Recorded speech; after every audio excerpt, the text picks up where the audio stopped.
Perkenalkan, nama saya Nurlaini Rahma dari kelas 03 SMJP 029 dengan NIM 20 10 10 50 3924. Perkenalkan, nama saya Eka Suryani dengan NIM 20 10 10 50 4968. Kami dari kelompok 18 akan mempresentasikan tentang perkembangan perekonomian global. Yang pertama, perkembangan perekonomian global. Perekonomian global diperkirakan makin baik, namun masih diikuti oleh kesenjangan yang tinggi antar negara. Keberlanjutan pemulihan ekonomi tidak hanya dilandasi pada keberhasilan dalam penanganan pengangguran, pandemi, dan program vaksinisasi, namun juga tergantung pada efektivitas respons kebijakan yang ditempuh. Pemulihan ekonomi global menghadapi seluruh faktor risiko, antara lain peluang kembali merebaknya pandemi, pengetatan kondisi keuangan global, dampak ekonomi dari pandemi yang berlangsung lama, munculnya permasalahan sosial, meningkatnya bencana alam, serta risiko geopolitik. Dalam menghadapi risiko tersebut, IMF menyarankan agar respon kebijakan disesuaikan dengan kondisi dan perkembangan ekonomi di masing-masing negara. Selanjutnya yaitu ada pengertian dari ekonomi dunia. Ekonomi dunia atau ekonomi global secara umum merujuk ke ekonomi yang didasarkan pada ekonomi nasional semua negara di dunia. Ekonomi global juga dapat dipandang sebagai ekonomi masyarakat global dan ekonomi nasional, yaitu ekonomi masyarakat setempat, sehingga menciptakan suatu ekonomi global. Yang akan dijelaskan tentang pertumbuhan ekonomi dunia. Dana moneter internasional, International Monetary Fund, kalau disingkatnya di IMF, memproyeksikan ekonomi dunia mulai pulih. Meski pandemi virus corona COVID-19 masih berlangsung, ekonomi dunia diperkirakan tumbuh 5,9% pada 2021, naik dari tahun sebelumnya yang justru terkontraksi 3,1%. Walau demikian, IMF memproyeksikan pertumbuhan ekonomi dunia sangat lambat. Dunia itu menjadi melambat, yaitu sekitar 4,9% pada 2022. Hal yang sama terjadi untuk negara maju dan berkembang. Nah, untuk negara maju itu diproyeksikan pulih dari minus 4,5% pada 2020 menjadi 5,2% pada 2021. Pertumbuhannya kemudian melambat menjadi 4,5% pada tahun depan. Sementara ekonomi negara berkembang diproyeksikan tumbuh 6,4% pada 2021. Lebih dari tahun yang lalu terkontraksi 2,1%. Pertumbuhan ekonomi negara berkembang lalu melambat menjadi 5,1% pada 2022. Untuk tingkat pengangguran dunia, ya secara umum tingkat pengangguran beberapa negara tidak terlalu berbeda dengan kondisi pada triwulan 4 tahun 2017. Namun tingkat pengangguran di Brazil dan Singapura mengalami peningkatan pada triwulan 1 tahun 2018, masing-masing 13,1% dan 2,7%. Nah, selanjutnya untuk tingkat pengangguran Jepang dan Amerika Serikat mengalami tren yang menurun pada triwulan 1 tahun 2018, masing-masing sebesar 2,5% dan 3,9%. Nah, untuk bagannya itu bisa dilihat di gambar ini. Laju inflasi dunia. Badan Pusat Statistik atau BPS mencatat tingkat inflasi di Indonesia pada tahun 2019 sebesar 2,72%. Inflasi ini menjadi yang terendah sejak tahun 1999 atau selama 20 tahun terakhir.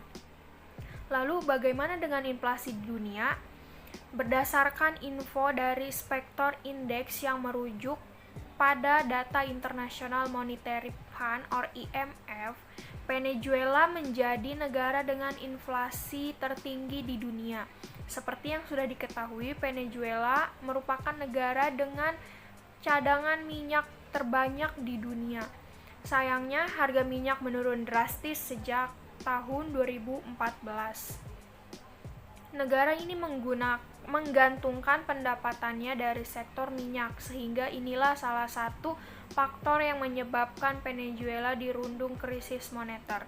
Lalu Zimbabwe menempati peringkat kedua dengan inflasi sekitar 73%. Sudan menjadi negara dengan peringkat ketiga dengan inflasi tertinggi di dunia. Inflasi di Sudan mencapai 49%. Selanjutnya ada suku bunga kebijakan. Suku bunga diartikan sebagai harga dari meminjam uang, apa yang dibayar karena telah meminjam uang orang lain atau apa yang dibebankan kepada orang lain yang telah dipinjami uangnya. Bank Indonesia di tengah peningkatan suku bunga acuan The Fed masih menahan suku bunganya pada tingkat 4,25%. Kebijakan tersebut sejalan dengan upaya menjaga stabilitas perekonomian, makroekonomi dan sistem keuangan serta turut mendukung pemulihan perekonomian domestik. Selanjutnya ada nilai tukar mata uang terhadap USD atau US dollar. Sepanjang triwulan 1 tahun 2018, mata uang beberapa negara di dunia mengalami depresiasi terhadap dolar Amerika Serikat, peso Filipina, lira Turki, real Brazil, dan rupiah Indonesia termasuk yang mengalami depresiasi nilai tukar terhadap dolar Amerika Serikat pada triwulan 1 tahun 2018. Depresiasi peso disebabkan oleh kenaikan impor bahan bakar seiring dengan percepatan pembangunan infrastruktur di Filipina.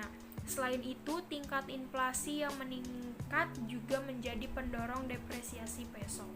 Depresiasi itu diartikan sebagai penurunan nilai tukar mata uang karena berbagai faktor seperti ketidakstabilan politik suatu negara, perbedaan suku bunga, permasalahan ekonomi fundamental, dan para investor yang menghindari risiko.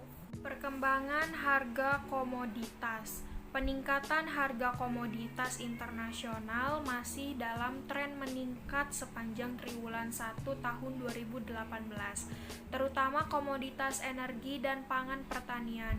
Kenaikan harga komoditas dipicu oleh tingginya permintaan negara-negara yang ekonominya mulai pulih, terutama Tiongkok dan Amerika Serikat. Sejumlah komoditas yang harganya masih berpotensi menguat diantaranya seperti minyak mentah, batu bara, mineral, logam seperti nikel, timah, aluminium, dan tembaga, serta komoditas pertanian seperti minyak sawit. Saya akan menjelaskan harga minyak dunia dan gas alam. Harga minyak mentah dunia pada triwulan 1 tahun 2018 masih mengalami peningkatan yang mencapai USD 64,6 per barel. Harga minyak mentah Indonesia mencapai USD 63,1 per barel. Hal ini disebabkan oleh meningkatnya permintaan minyak terutama dari Vietnam, India, dan Korea Selatan. Hal ini disebabkan menurunnya suplai minyak di negara tersebut dan pembangunan infrastruktur yang sedang dilakukan. Di sini ada contoh tabel perkembangan harga minyak dan gas dunia tahun 2017 sampai dengan tahun 2018. Sini ada harga minyak mentah dan gas dunia, terus ada Q1, Q2, Q3, dan Q4, terus ada di bulan Januari, Februari, dan Maret, dan seterusnya. Lalu harga gas alam AS mengalami peningkatan pada triwulan 1 tahun 2018. Rata-rata harga gas alam pada triwulan 1 2018 mencapai USD 3,1 per membantu. Hal ini disebabkan oleh suhu udara yang lebih dingin yang mendorong peningkatan gas alam. Ada cadangan devisa. Sepanjang triwulan 1 tahun 2018, beberapa negara mengalami peningkatan cadangan devisa seperti Tiongkok. Total cadangan devisa Tiongkok pada bulan Maret tahun 2018 mencapai USD 3.240,2 miliar. Hal ini dengan menguatnya yuan terhadap dolar US. Cadangan devisa Indonesia pada triwulan 1 tahun 2018 cenderung mengalami penurunan. Total cadangan devisa Indonesia pada bulan Maret tahun 2018 mencapai USD 120 miliar. Hal ini disebabkan oleh surplus neraca transaksi finansial modal yang menurun signifikan dibandingkan dengan triwulan 1 tahun 2017 maupun triwulan sebelumnya. Penurunan surplus tersebut disebabkan oleh investasi portofolio yang mengalami arus keluar neto. Sini juga ada contoh tabelnya posisi cadangan devisa beberapa bank sentral pada tahun 2018. Pengertian krisis global. Krisis ekonomi global merupakan peristiwa di mana seluruh sektor ekonomi pasar dunia mengalami keruntuhan dan mempengaruhi sektor lainnya di seluruh dunia. Kondisi perekonomian dunia saat ini dan dampak ke depan. Dampak krisis keuangan global di tiap negara akan berbeda karena sangat bergantung pada kebijakan yang diambil dan fundamental ekonomi negara yang bersangkutan. Besarnya dampak krisis telah menyebabkan adanya koreksi proyeksi tingkat pertumbuhan ekonomi berbagai negara dan dunia. Perekonomian Amerika Serikat diprediksi akan melemah. Dengan demikian, negara-negara di kawasan Eropa dan Asia Pasifik akan melemah pula. Dampak krisis keuangan global terhadap perekonomian nasional. Krisis keuangan global yang terus berlangsung saat ini menyebabkan macetnya sistem keuangan dunia, sehingga menyebabkan merosotnya aktivitas ekonomi dan perdagangan dunia. Selanjutnya ada kerjasama ekonomi internasional. Yang pertama World Bank, Bank Dunia atau World Bank didirikan pada tahun 1944 yang berkedudukan di Washington, DC, Amerika Serikat. Lembaga ini bertugas memberikan bantuan ekonomi untuk perbaikan usaha-usaha dalam bidang pertanian, industri, jalan raya, dan pembangunan negara-negara di dunia. Biasanya dengan memberikan bantuan kredit jangka panjang untuk negara-negara berkembang dengan bunga yang rendah. Yang kedua ada WTO atau World Trade Organization. WTO ini adalah organisasi yang dibentuk di Jenewa, Swiss tahun 2017, bergerak di bidang perdagangan internasional untuk mempertahankan tata niaga internasional dan mengatur perdagangan secara umum. Tujuannya ini adalah menghilangkan atau mengurangi tarif bea yang menghambat perdagangan antar negara dan menyelesaikan sengketa dagang di antara anggotanya. Kerjasama ekonomi regional. Bentuk kerjasama yang dilakukan oleh negara-negara yang berada dalam satu kawasan tertentu. Contohnya adalah ASEAN atau Association of Southeast Asian Nations. ASEAN merupakan lembaga kerjasama regional negara-negara Asia Tenggara di bidang seperti ekonomi, sosial, budaya, dan politik yang didirikan pada tanggal 8 Agustus 1967 di Bangkok, Thailand. ASEAN terdiri dari 10 negara yakni Indonesia, Thailand, Filipina, Malaysia, Brunei Darussalam, Vietnam, Kamboja, Laos, Myanmar, dan Singapura. Kerjasama ekonomi regional, di sini ada kerjasama ekonomi antar regional. Kerjasama ekonomi ini dijalankan oleh dua lembaga ekonomi atau lebih antara wilayah regional. Contohnya ini adalah ASEM atau ASEAN European Meeting. ASEM ini dibentuk untuk membicarakan permasalahan-permasalahan yang melibatkan negara-negara Eropa dan Asia. Forum ini membahas berbagai hal yang tidak dibatasi, tetapi selama ini membicarakan aspek ekonomi, politik, strategi pertahanan, pendidikan, kebudayaan, dan lingkungan hidup. Yang kedua ada APEC, Asia Pacific Economic Cooperation. APEC merupakan forum ekonomi untuk meningkatkan kerjasama dan liberalisasi perdagangan yang meliputi semua ekonomi besar di wilayah Asia Pasifik. Pertama kali dibentuk pada tahun 1989 saat pertemuan tingkat menteri negara-negara Asia Pasifik diadakan di Canberra, Australia. 14. Kelompok kebangkitan ekonomi. Yang pertama ada BRICS atau singkatan dari Brasil, Rusia, India, Cina, South Africa. Saat ini menjadi titik sentra portofolio investasi global.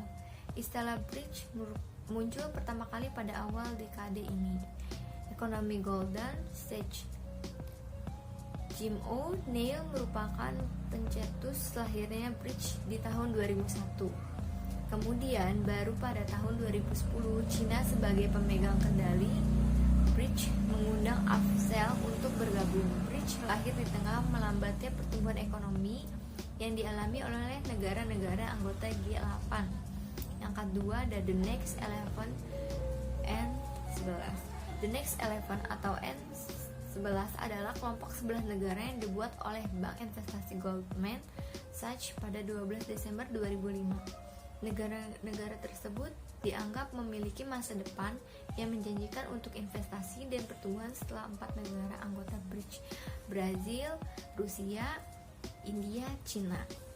Negara-negara yang termasuk dalam N11 adalah ada Maldives, Filipina, Indonesia, Iran, Korea Selatan, Meksiko, Mesir, Nigeria, Pakistan, Turki, dan Vietnam. Selanjutnya yang ketiga ada Bridge and Bridge. Kelompok negara ini meliputi Meksiko, Korea Selatan, dan Indonesia saat ini menduduki peringkat 13, 15, dan 19 dalam daftar negara dengan ekonomi terbesar. PDB Meksiko dan Korea Selatan tumbuh 5% per tahun. Sementara ekonomi tumbuh 6,5%. Bila ketiga negara tersebut ikut bergabung dengan kelompok Bridge, maka akan terbentuk kelompok Bridge: Brazil, Rusia, India, Meksiko, Cina, atau Bridge: Brazil, Rusia, India, Cina, Korea Selatan, dan atau Bridge: Brazil, Rusia, India, Indonesia, dan Cina. Sekian presentasi dari kelompok kami, kurang lebihnya mohon maaf. Wassalamualaikum warahmatullahi wabarakatuh.